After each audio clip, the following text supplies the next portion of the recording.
하루의 말씀, 오늘은 로마서 8장 35절에서 39절까지 말씀 가지고 함께 나눕니다. 성경 봉독합니다. 누가 우리를 그리스도의 사랑에서 끊을 수 있겠습니까? 환난입니까? 공고입니까? 박해입니까? 굶주림입니까? 헐벗음입니까? 위협입니까? 또는 칼입니까? 성경에 기록한 바 우리는 종일 주님을 위하여 죽임을 당합니다. 우리는 도살당할 양과 같이 여김을 받았습니다. 한 것과 같습니다. 그러나 우리는 이 모든 일에서 우리를 사랑하여 주신 그분을 힘입어서 이기고도 남습니다. 나는 확신합니다. 죽음도 삶도 천사들도 권세자들도 현재일도 장래일도 능력도 높음도 깊음도 그 밖에 어떤 피조물도 우리를 우리 주 예수 그리스도 안에 있는 하나님의 사랑에서 끊을 수 없습니다. 아멘. 성경은 하나님은 사랑이시다라고 말씀합니다.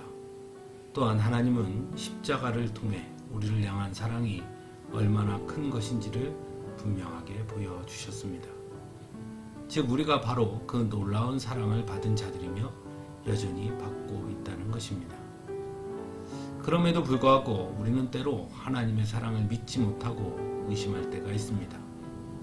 그리고 그것은 대부분 우리의 상황과 환경 때문일 때가 많이 있습니다. 왜 그럴까요? 그것은 우리가 하나님의 사랑에 대해 여전히 잘못 알고 있는 부분이 많기 때문이라고 할 수 있습니다. 즉 우리가 생각하는 하나님의 사랑과 하나님께서 우리를 사랑하시는 그 사랑 사이에 간격이 있을 수 있다는 것이죠. 그래서 현실 속에서 문제들을 만나게 되면 우리는 흔히 사랑한다면서 왜 이렇게 하십니까? 사랑한다면서 왜 안 들어주십니까?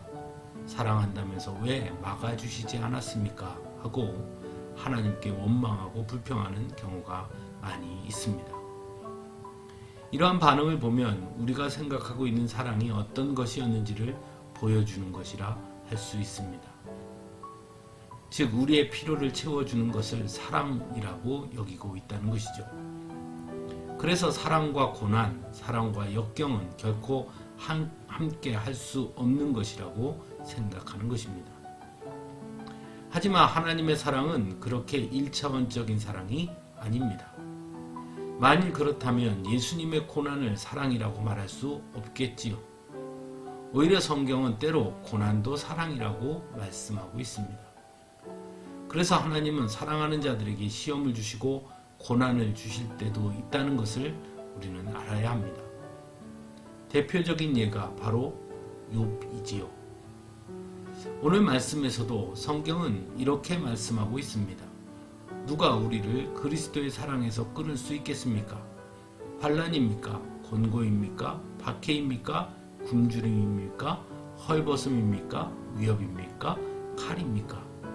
우리는 이 모든 일에서 우리를 사랑하여 주신 그분을 힘입어서 이기고도 남습니다.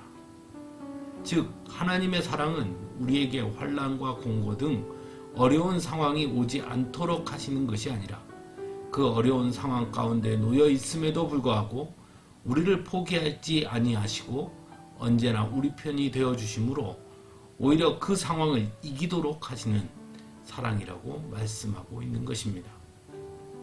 이런 하나님의 사랑을 분명히 아는 사람이라면 결코 우리를 우리 주 예수 그리스도 안에 있는 하나님의 사랑에서 끊을 수 없다는 그 확신을 가지고 살아갈 수 있게 된다는 것입니다.